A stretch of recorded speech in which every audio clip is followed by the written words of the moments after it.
Okay, so I believe this is a submission only match, and I'm going to narrate the video for Alex, who is the one in the white rash guard.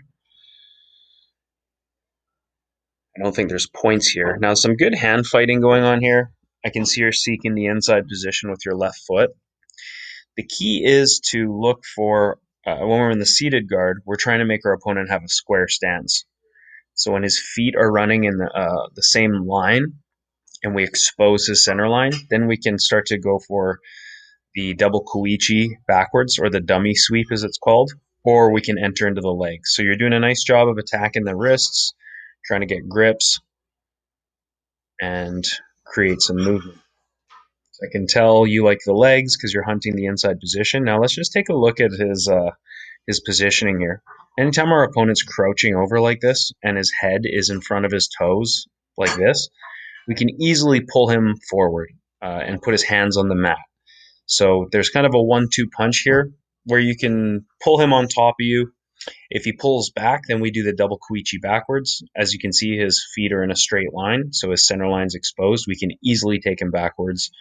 Or if you just did a strong pulling movement and fell to your back and pulled his head and his hands over top of your head, you can make him post and from there enter into your entanglements. But you have to make him post his hands to the mat. Your game should involve how can you create a squared stance, and how can you make the rear leg, the staggered leg, come forward into a square stance. And you'll notice a lot during this match, your opponent gives you that square stance over and over. It's always going to be open. So let's continue here. And you've given up the body lock. So let's just rewind that a second again. So this position against someone who's very good at body lock passing is really dangerous because you've let him get in, and all he needs to do is suck your hips in and start to flatten you. This kind of went wrong when we went for when you went for an outside tie with your left hand and a collar tie with your right hand, giving him the inside position with his hands. Not the end of the world, but good body lock passers here are extremely dangerous. And then he lets go. He doesn't like where he's going. And again, the reason why he probably let go is because he felt that you were off balancing him. And this is due to him not really playing the body lock in an intelligent way. What he needs to do is actually pull his hands in this direction. He needs to pull his hands to the left, which will suck you to your back, and then he can start to do his body lock passing. Instead, what he's trying to do is flatten you out, which is not the right play. That's how you get swept from here. You've got one leg in, one leg out, and he's not really going to pay too much attention in this match to leg pummeling. We'll talk more on that later, but he's pretty happy to give you the inside position, which is not a smart strategy on his part. See, if he was really into this body lock pass, what he would be doing is sprawling his left hip down and forcing you into like a smashed half guard, getting his hips and his head as low as possible to your left side as they are right now. Like he could continue with this body lock, but he's postured up, so it's pretty obvious he doesn't really play the body lock too much. Now we're going into a Kimura. So this is nice. The only thing is right now you haven't broken the alignment of his shoulder, and we'll see that in a minute because he's going to posture up. So in these cases, when our opponent is posturing out of the Kimura and we feel like we can't maintain the Kimura, you need to swing your hips to the left in a counterclockwise movement to spin to the back. You try to do that here, but because he postures up, we just lose the Kimura. So that move's got to be a little bit quicker. Reset here. I think we get into some standing stuff now, some clinch work.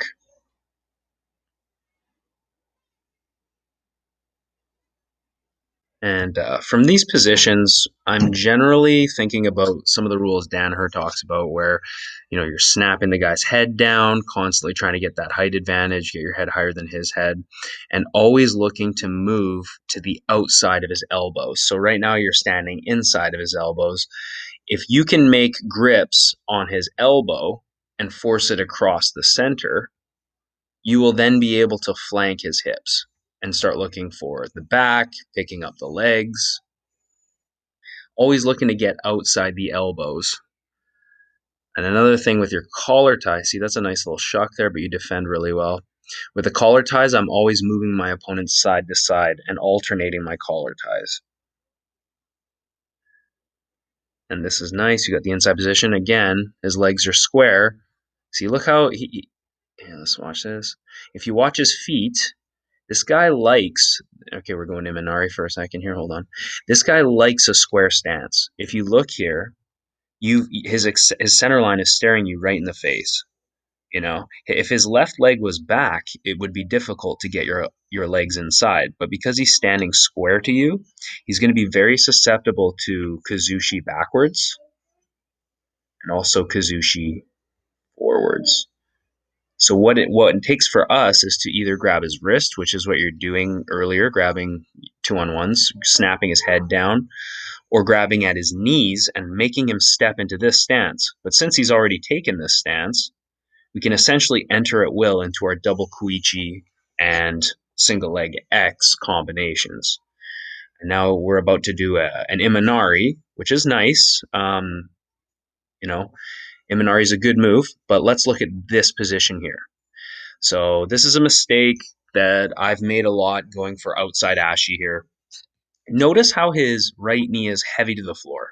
This is going to make his leg extremely heavy, and this is an issue, okay?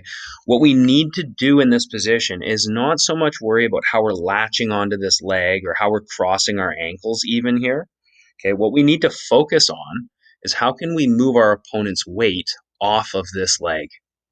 The way we're going to do that is we're going to take our feet and we're going to try and kick him either in the armpit or even the neck area towards his other foot, towards this dude in the cool mask. Okay, once we kick him in that direction, you're going to notice that the entangled leg becomes extremely light.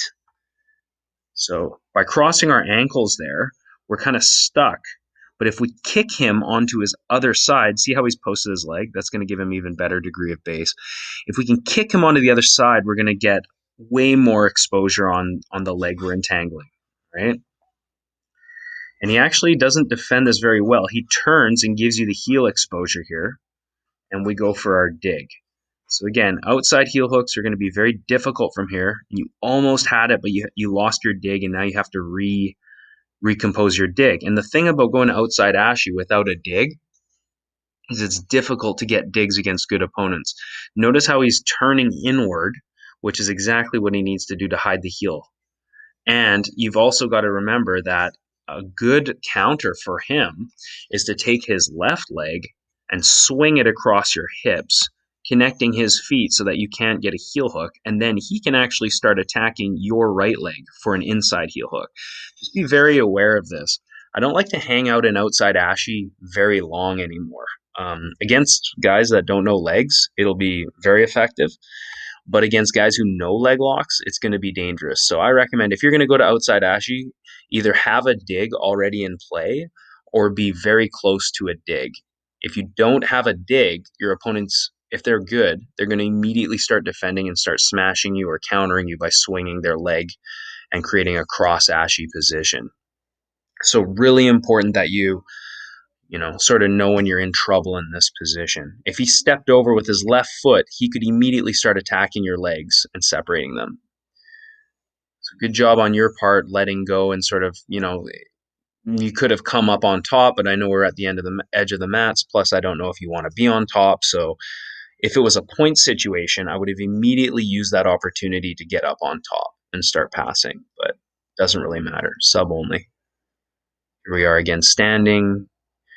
Again, I recommend snapping his head down and using a bit more of the mat space by circling. That's a nice little movement there. Let's take a look again. So, I can tell guard pulling is on your mind. When you're here, if you do your initial pull, okay, and he does a good job of backstepping his right leg. I can see your left hook. You were trying to elevate his leg into a single leg X, okay? Again, squared stance. looking to create, actually, this isn't very squared. We're trying to make his left leg step forward, but I think he's going to give you squared stance here. Okay, staggered. It's pretty open, you know, like we can get in there right now. If I was you, I would take a staggered stance. So your left hand, which is posted on the mat, I would post that in front and I would blade my body to the left a little bit. Okay, because right now your center line is exposed. He could just step his foot right in the middle of your legs, negating all of your leg entanglements. I don't think this guy's on the level where he understands he wants to have one leg in, one leg out to shut down your leg entanglements because he's giving you the center line, but you're also exposing your center line.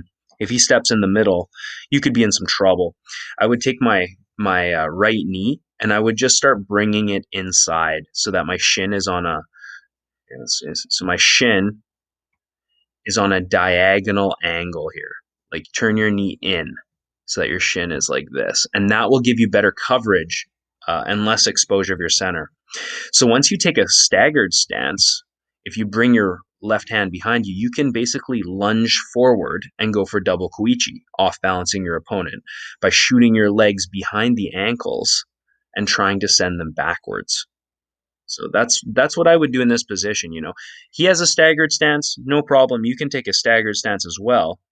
But in situations like this, where your feet are not really close to his feet, lunging forward and doing double koichis is a strong setup.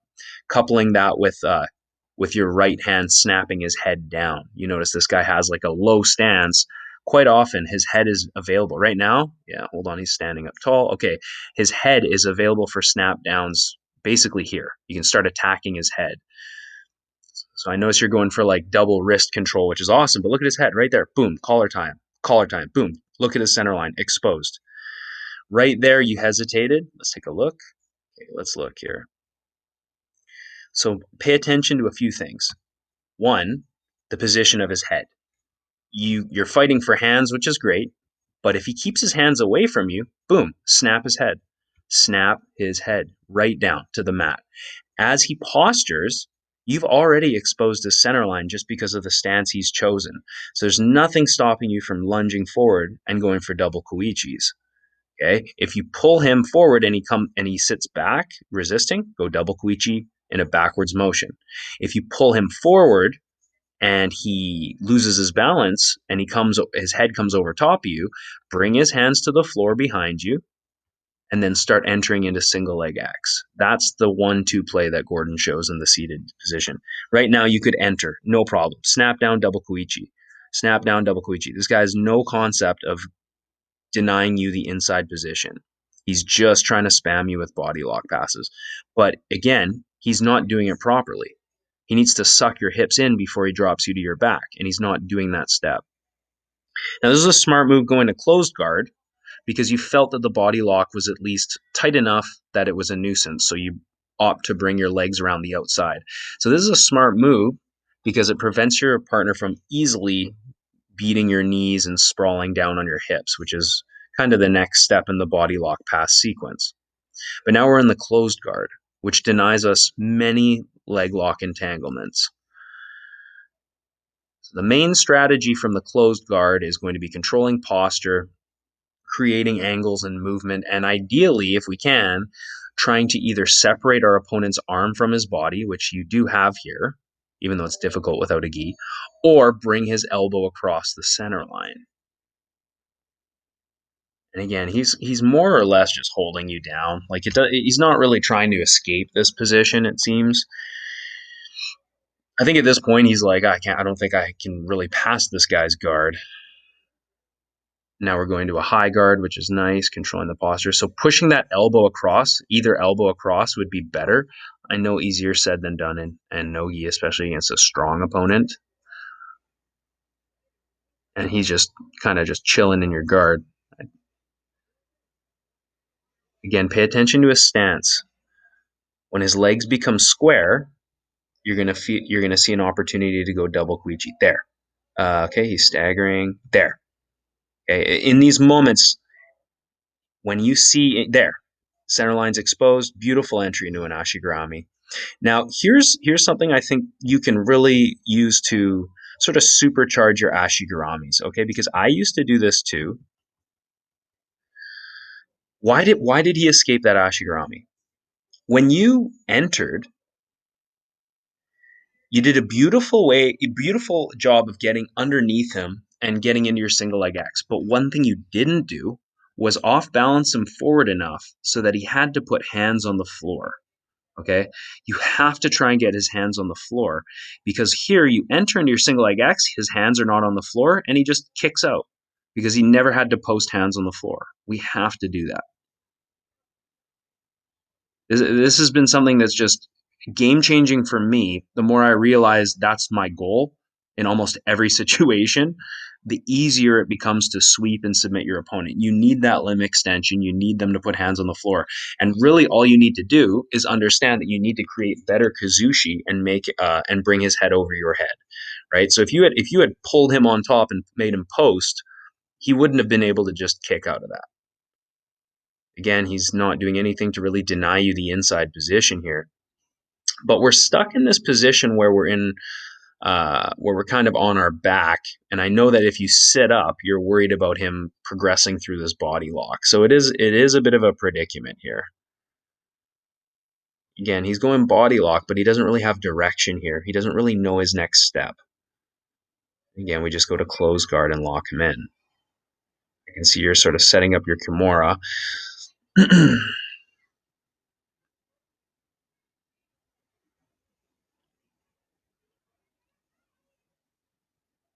Mm-hmm.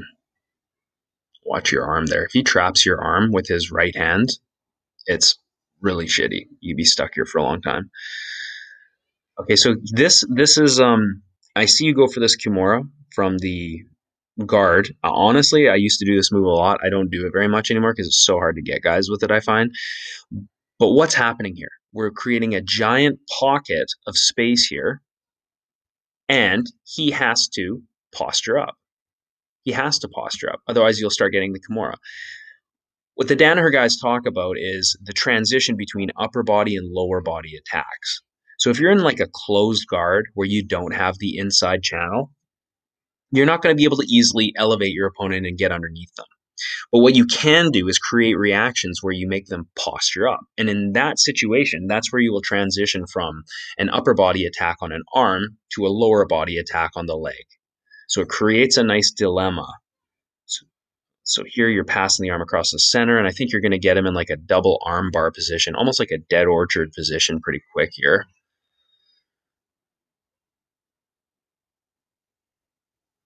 Again, he will posture, right? Like we know if he stays with low posture, he's in trouble here, right? So there, he postures up. Now, this is actually a pretty decent arm barring position, like a double arm bar, but be aware of his legs. His center line's exposed. As soon as he postures here, when you feel any inkling of losing this position, you can attack either of his legs with the K guard, right? And then you can swing your leg over for matrix hook, or backside 50-50 would be my preferred choice, since it's heel hooks are allowed. That's what I would go for. So look, he's posturing as he's dying to get out of here. As he pulls his arms out, you feel you're not getting the arm bar. Right here, the ref's kind of in the way. I would underhook his leg, not the refs, the other guys, and start immediately taking my left leg and swinging it over top for backside cross ashi positions. Right here, take a look. Like he is in a dilemma right now where he's defending his upper body, and you're already kind of moving towards this. What you need to do is get your right knee to the floor on the inside position, and your shin next. Here, let's delete this. The shin lined up against his hip. If you do that with your shin in a vertical manner, you're going to have a frame preventing him from going to your back, and you can then take your left leg and swing it in behind his hips, looking for the backside 50-50. That would be my attack here. Look, it's open. It's open, and you've missed your opportunity here. So now we're going matrix hook.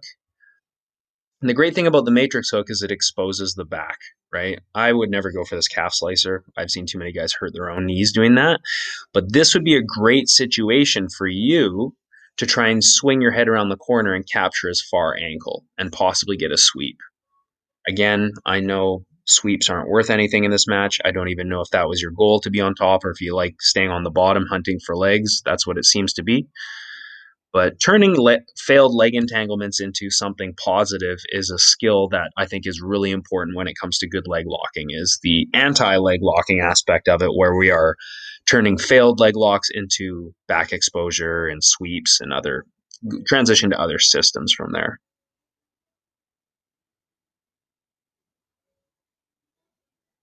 So again, there, boom, square stance. Look at his feet, right? His center line is staring you in the face. His head is within reach. I usually will start attacking the hands, or at least making plays to grab the wrist. As soon as he defends, I start snapping his head. So the idea of transitioning your grips, okay? Where are his main grips? Where are his main gripping points that we can attack? Hands, even elbows, knees. We can pull his knee forward and off balance him. And especially to pay attention here, the head. Look how far his head is in relation to his toes. It's far crouched over, which means if we snap his head down, he's going to be very weak in a snap down situation, or if we're trying to snap him and pull him over the top.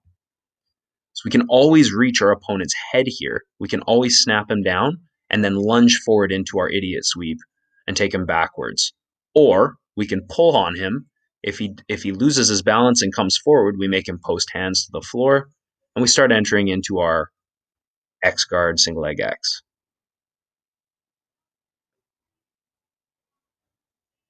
And again, my main concern about your positioning here, like he's got a he's got a square stance and you've got a square stance. That's fine. Okay, that's totally acceptable. However, you are leaving a lot of space here. Like you're basically sitting in a lotus position or a cross leg position. If he takes his foot and just steps inside, he can put you in a supine position and start working float passing, knee cut passing, smash passing. So I prefer a bit of a staggered stance because I'll be more mobile with one hand on the mat, and I can always lunge forward. I can always retreat if needed, and I can always go to a square stance if I want to do 2-on-1s.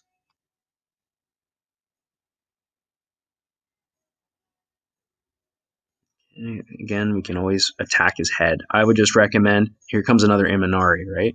I would always recommend attacking the head. Here's the thing about the Imanari. It's difficult to just hit from here. And I've done this. I've tried to make it work. I've failed many times, okay? It's hard for your opponent to stop, but they can easily just evade the movement. What I would recommend is a little bit more hand fighting. Make him stumble a little bit. Create some grips where we're alternating between his head, his hands, and his knees. And when he's posturing up, that's when we go for the Imanari. Let's see this. Going for the Imanari, and he just sort of sprawls. We almost get caught north-south. Good job keeping a rounded spine. And I think you're going to actually turn this into entanglement. So that was a beautiful little transition there. There is an entanglement. If you look at Ryan Hall and BJ Penn, you actually do end up in a position here where you could have entered into the backside 50-50. So if you take your left leg and throw it over or even weave it through his legs, you can force the backside 50-50. The conditions are you need to turn to your right side and look to your right, and you need to force his left knee to your right hip. Okay? He does a good job of turning his knee out and escaping, and we lose lever control. But it was a nice little attempt. Again, notice how he's really not paying any attention to how you have the double inside position. These are the easiest guys to actually leg lock because they're not good at leg pummeling. They're not mindful of leg pummeling. And so the position is really always open for you, okay? Your goal from here needs to be force his hands to the mat. How do we do that? I take my two hands in V grips and I put them into his armpits. Okay, or you could take a cross post. You could take your left hand and put it in his left armpit on your right side and bring him over top of you, making him put his hands far over here. Okay, the more you do this, the easier it will be for you to enter into cross ashis from here. But while his hands are not on the floor, he's in good base. So we need to create opportunities where we either put our hands uh, in his armpits and bring him over top, or we create cross posts in his armpits and bring him over top. The armpit grips do two things. Number one, they prevent him from getting chest to chest on you.